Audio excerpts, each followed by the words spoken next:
የአፋር ህዝብ በቀይ ባህር አካባቢ ባለው ስትራቴጂካዊ አሰፋፈሩ መነሻነት በምስራቅ አፍሪካ ሁለት ጦርነት እንጀራቸው የሆኑ መሪዎች በአዲስ አበባና በአስመራ አሉ።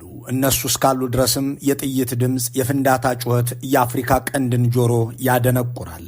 ሰሞኑን ኢሳያስ አፈወርቂ ከኤርትራ የተናገሩትና ባለፈው 1 ዓመት ተኩል አብይ ከአዲስ አበባ ያደረጉት ነገር በእርግጥም ቀጣናው ላይ አንዳች እልቂት በድጋሚ እያንዣበበ መሆኑን የሚጠቁም ነበር።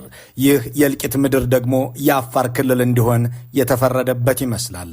አብይ አህመድ በትግራይ የተቋቋመና እኔ ያቋቋምኩት ነው የሚሉትን መስተዳደር የሚወጋ ታጣቂ ኃይል እያደራጁበት ነው። ለዚህም ገዶና ተስፋ የተባሉ የጸጥታና መከላከያ ሰዎች ከትግራይ ተገፍተውና ተከፍተው ከወጡ ጄኔራሎችና ታጣቂዎች ጋር ተጣምረዋል።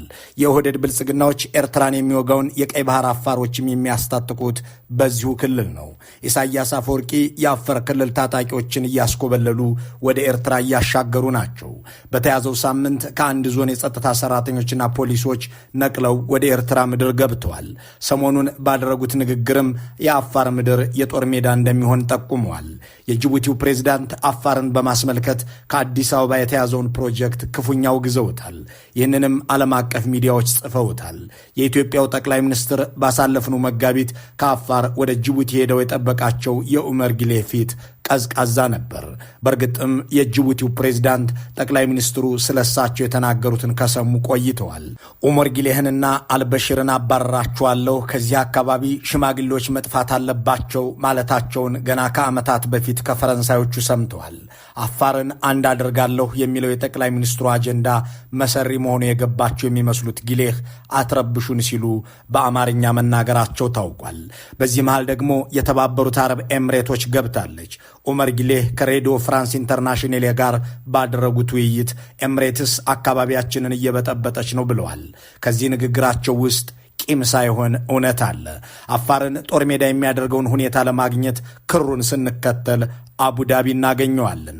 የጨዋታው አዘጋጅ የተባበሩት አረብ ኤምሬቶች ስትሆን የጨዋታው ተሳታፊዎች አስመራ፣ አዲስ አበባና ጅቡቲ ናቸው። ኳስ ሜዳው የአፋር ሕዝብ ሲሆን ኳሷ አሰብ ነች። የውልደት ምጣኔው እጅግ ዝቅተኛ የሆነው በቁጥር የሚያነሰው በተበታተነ ሁኔታ በሶስት ሀገራት ውስጥ የሚኖረው የአፋር ሕዝብ ምናልባትም እስከ መጨረሻው ሊጠፋ ወይም ድጋሚ ላያንሰራራ የሚችልበት አደገኛ ጦርነት ተደቅኖበታል። ይህንን አፋርን የማጥፋት አቅም ያለውን የእልቂት ዘመን በማስተባበር ደግሞ የአፋር ክልል ከፍተኛ ሹማምንት አብረው እየሰሩ ናቸው። የጦርነትና የጦር ማዕከሉ አፋር የትግራይ፣ የኤርትራ፣ የኦህዴድ ብልጽግና፣ የጸረ ሻቢያ፣ የጸረ ብልጽግናና መሰል ኃይሎች ታጥቀው የመሸጉበትና የሚንቀሳቀሱበት እንዲሆን ያደረገው ወቅታዊ ሁኔታ አደገኛውን አዝማሚያ መመልከት የዚህ ዝግጅት ትኩረት ይሆናል። በዝርዝር ለመመልከት ያስችለን ዘንድ የዲፕሎማቲክና የጸጥታ ምንጮችንና ባለሙያዎችን አነጋግረናል። አብራችሁን ቆዩ። በሁሉም ክልሎች ግጭት አለ። በሁሉም ክልሎች መጋደል አለ። ትግራይ ክልል ግን የለም። እነሱም አያፍሩም። እኛ ብቻ ነን ሰላም ይላሉ። ትንሽም አያፍሩም። አንዳንድ የውጭ ሰዎችም ሳይቀሩ ሰላም እኮ ያለው እዛ ብቻ ነው ይሉናል። አዎ ሰላም እዛ አለ። ምክንያቱም ሰላም የሚያደፈርስ ኃይል ከዚህ ቀን ከሌት ቢሰራ ኃይል የለም። ደግሞም አያፍሩም። እኛ ብቻ ነን ሰላም ይላሉ የሚለው የጠቅላይ ሚኒስትሩ ንግግር ስለ ራሳቸው ሀገር የተናገሩት ባይመስልም የሚያወሩት ስለ ትግራይ ክልል ነበር። በ2013 ዓ.ም አሁን ኢትዮጵያን መቀመቅ ውስጥ የከተተውን እልቂትን ከማወጃቸው በፊት ደጋግመው የሚናገሩትም ይህን ነበር። ያኔ አገሩን ሁሉ ሲያተረማምሱት የትግራይ ክልል የሰላም ደሴት ነበረች።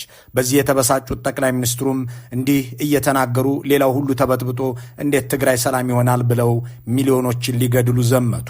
ያኔ የለኮሱት እሳት ተቀጣጥሎ ትግራይንም አቃጥሎ መላ ኢትዮጵያን እያነደደ ቆይቶ አሁን ደግሞ ኤርትራ ላይ ሊለኮስ ጫፍ የደረሰ ይመስላል። በ2013 ዓመተ ምህረት የወጉት የእኔ ገባር ሆኖ እንደ አገኘው ተሻገር የሚታዘዘኝ ምስለኔ እንደ ሙስጠፋ ያለ ሎሌ እንደ እንዳሻው ጣሰው ያለ ሹምባሽ ከትግራይ አልገኝ አለ ብለው ነበር። አሁን ደግሞ ጀነራል ታደሰ ወረደ እኔ የሾምኩት ፕሬዝዳንት ነው ብለውም ራሴ ያቋቋምኩት ያሉትን የክልሉን መንግስት የሚወጋ ታጣቂ ኃይል በአፋር ክልል እያደራጁ መሆናቸውን ዓለም አቀፍ ሚዲያዎች ዘግበዋል።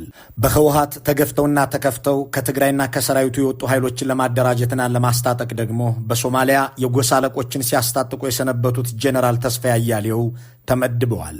ባለፈው ዓመት በሶማሊያ ሲያደርጉት ከነበረው ተሞክሯቸው በመነሳትም ከትግራይ የተገፉና የተከፉ ሰዎችን በሽከትና መጋለ በማደራጀት የቀደመውን የመከላከያውን ልብስ በመስጠት የቡድንና የግለሰብ ትጥቅ በማቅረብ የራሳቸውን መንግስት ለመውጋት የሚያስችላቸውን ኃይል እየፈጠሩ ናቸው።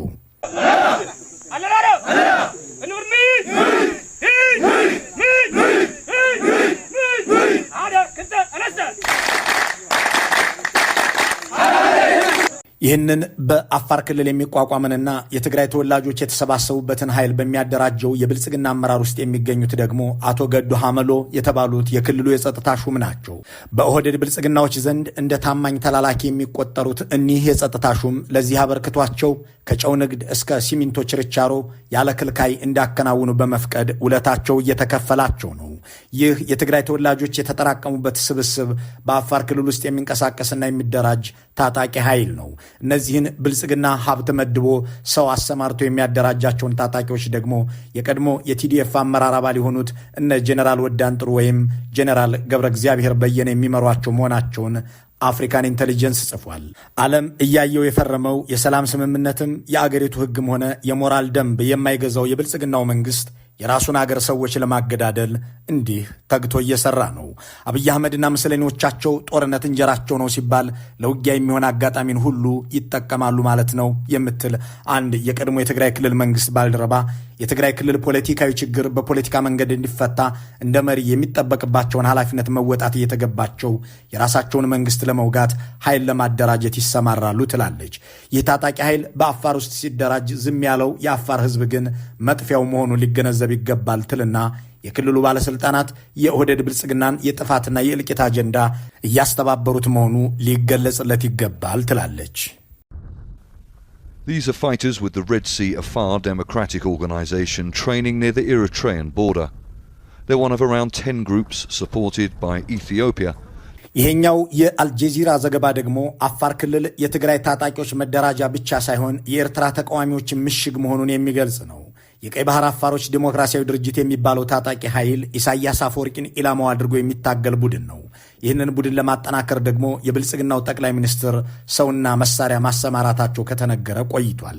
አልጀዚራ ኢትዮጵያ ተደግፋቸዋለች ሲል የጠቀሰውን የዚህን ድርጅት አመራሮች ጠቅላይ ሚኒስትሩ ከአንድ ዓመት በፊት ወደ አፋር ክልል በሄዱ ጊዜ ስለማነጋገራቸው ሲዘገብ ነበር። ይህም በኦህዴድ ብልጽግና የሚደገፍና በአፋር ክልል የሚገኝ ሌላ ታጣቂ ኃይል ነው። ይህንን ታጣቂ ኃይል ከባድ መሳሪያዎች ጭምር እንዳስታጠቁትና በኤርትራና በኢትዮጵያ ድንበር አቅራቢያ እየተንቀሳቀሰም እንደሆነ ተዘግቧል። የአገሪቱን ሀብት በአገር ውስጥ ለመገዳደያ መዋሉ ሳይበቃው የጎረቤት ሀገር ታጣቂንም ለማስታጠቅ የተጠቀመበት አገዛዙ አፋርን የደም መሬት ሊያደርገው የትግራይን ብቻ ሳይሆን የኤርትራንም መንግስት የሚወጋ ኃይል ያደራጅበታል። ከቀይ ባህር አፋሮች ዴሞክራሲያዊ ድርጅት በተጨማሪ ብርጌድ ንሓመዱ በዚሁ በአፋር ክልል ወታደራዊ ስልጠና መጀመሩን በመግለጽ ደጋፊና አባሎቹ እንዲመዘገቡ ጥሪ ሲያቀርብ ተሰምቷል።